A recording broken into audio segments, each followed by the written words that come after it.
He closes in on Williams in the corner and sends in a volley of rights and lefts to the head. Williams goes down for the second time from that barrage of punches. Liston was the real deal. You know, like some guys out here, they get in the paper. Liston was knocking the cops out, breaking the just knocking. If he would come to me, I'd kill him. And if he run, I'm going to catch him and kill him. Oh, Sonny Liston. No doubt the scariest human being I've met in the ring. I had 147 fights. 4 world champions I fought 9 guys in the top 10, and nobody ever hit me like that guy. Every time he hit you, he broke something. I went to 10 rounds with him. He broke my nose, my left cheekbone, and gave me 72 stitches. Do you dare share a boxing ring with a man who could end your night in 2 minutes and 6 seconds, and had already pulled a gun on the next challenger just to prove a point? Welcome to the story of Sonny Liston. 2 heavyweight championship reigns, 39 knockouts in 54 professional fights, the most psychologically devastating presence in the history of heavyweight boxing.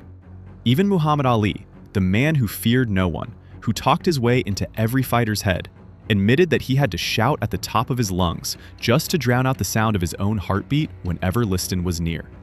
So just how terrifying was Sonny Liston? 5 stories will tell you everything. On the 5th of May, 1956, in the city of St. Louis, Missouri, Sonny Liston did not fight a boxer. He fought the police. It began when Officer Thomas Mello attempted to cite a friend of Liston's for an illegal taxi stop near Liston's home. Liston, who had long been harassed and surveilled by the St. Louis Police Department because of his criminal record, stepped in. Words were exchanged. According to court records and witness accounts, Mello used a racial slur. That was the moment everything changed. Liston attacked with devastating force. He broke Mello's knee, he tore open the officer's face, and then, in a detail that stunned everyone present, he disarmed the officer, taking the gun directly from Mello's hands before backup arrived. When a full group of officers surrounded him, they struck Liston repeatedly over the head with their nightsticks. The nightsticks broke. Liston did not go down. Witnesses reported that he absorbed blow after blow, standing his ground until sheer numbers finally overwhelmed him. Sports writer Mort Sharnick later reflected on what that moment revealed. His fists looked like iron when clenched, and his head seemed to be cast from stone. The St. Louis Police Department discovered that nightsticks had no effect on Sonny Liston. Liston himself, speaking in later court testimony, offered no apology. A man has to defend his dignity, whether the person in front of him is wearing a badge or not. On the 25th of September, 1962, Floyd Patterson walked into a boxing ring as the reigning heavyweight champion of the world. 2 minutes and 6 seconds later, he was on the floor. Sonny Liston had not simply beaten him, he had erased him. The psychological damage ran so deep that Patterson could not face the public afterward. He purchased a fake beard, a disguise, and sunglasses, and slipped out of the arena dressed as an old man. Not to avoid the press, but to escape the humiliation of being seen as the man Sonny Liston had destroyed in under 3 minutes. Patterson's own trainer, Cus D'Amato, had tried to prevent the fight from ever happening. He understood something that statistics alone could not capture. Floyd was not afraid of Sonny Liston, the boxer. He was afraid of what Liston represented. An uncontrollable force, a past that could not be washed clean. That is why he could never win that fight inside his own mind. When the rematch came on the 22nd of July, 1963, the result was identical. Patterson was knocked down 3 times and stopped in the first round again. The fear had never left him. Author George Plimpton, in his book Shadowbox, wrote that the disguise told the real story. Those fake beards were not worn to hide from the public. They were worn to hide from the ghost named Sonny Liston. Liston was direct. He did not lose to my punches. He lost to his own fear. In 1963, a young and loud Cassius Clay, who had not yet taken the name Muhammad Ali, was doing what he did best, making noise. He wanted a title shot against Liston, and he was not going to wait quietly for one. Clay followed Liston to a blackjack table at a Las Vegas casino and began shouting insults directly into his ear. Ugly bear, slow old man. He performed for the crowd, working himself up while Liston sat and lost hand after hand at the table. Then, Liston reached into his jacket and pulled out a revolver. He pointed it directly at Clay and pulled the trigger. The shot rang out. Clay ran. So did nearly everyone else in the casino. The gun was loaded with blanks.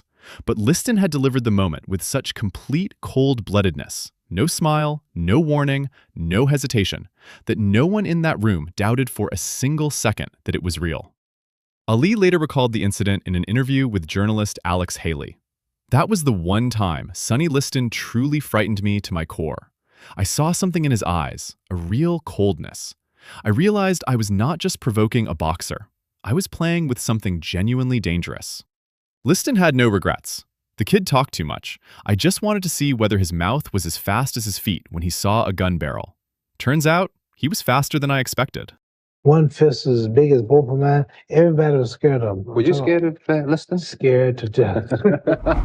There is a particular kind of fear reserved for the moment you realize your opponent is not only stronger than you, but faster than you ever imagined.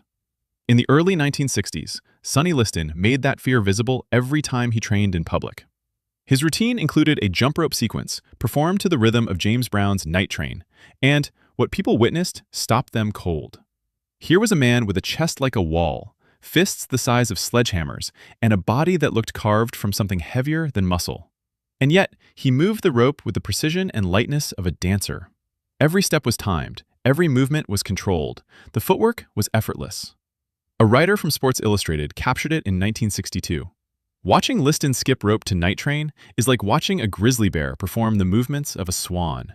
It is not beautiful in any ordinary sense. It is terrifying because it shows you exactly how fast this giant can close the distance and take you apart." George Foreman, one of the most powerful heavyweights in history, put it even more bluntly in a Ring TV interview in 2016. "Sonny Liston is the only man I ever encountered that I could not make step back with power. You could hit him with a truck, and he would just ask you what brand it was." Liston himself once said, "People call me slow. Let them think that, right up until they find themselves on the canvas, wondering how I got there so fast." Some fighters intimidate with words, some with speed. Sonny Liston did it with silence. On the 18th of July, 1960, in Denver, Colorado, Liston faced Zora Fali, a seasoned, highly ranked heavyweight who walked into that fight with genuine confidence. Then came the pre-fight glove check. Liston said nothing. He did not trash talk, did not gesture, did not smile. He simply stood, completely still, and stared. Two empty, expressionless eyes locked onto Fali without a trace of emotion or humanity behind them. Fali later described the experience as standing not in front of a man, but in front of something else entirely. Something that felt no hesitation, registered no mercy, and had already decided the outcome before the first punch was thrown. Liston stopped him in the third round. Fali's words after the fight became one of the most quoted descriptions of Liston ever recorded. "Anyone who is not stupid or crazy has to be afraid of Sonny Liston. You look into those eyes, and you realize there is no way to negotiate with death." Liston offered his own explanation with characteristic brevity. "I was not there to talk. I was there to do my job. If he was afraid of my stare, he should not have been there." Sonny Liston did not simply win fights. He made grown men disguise themselves, run from blank gunshots, and question whether they belonged in the same sport.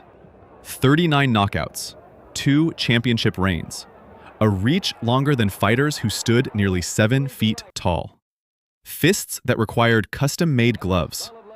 Numbers alone cannot explain what he was.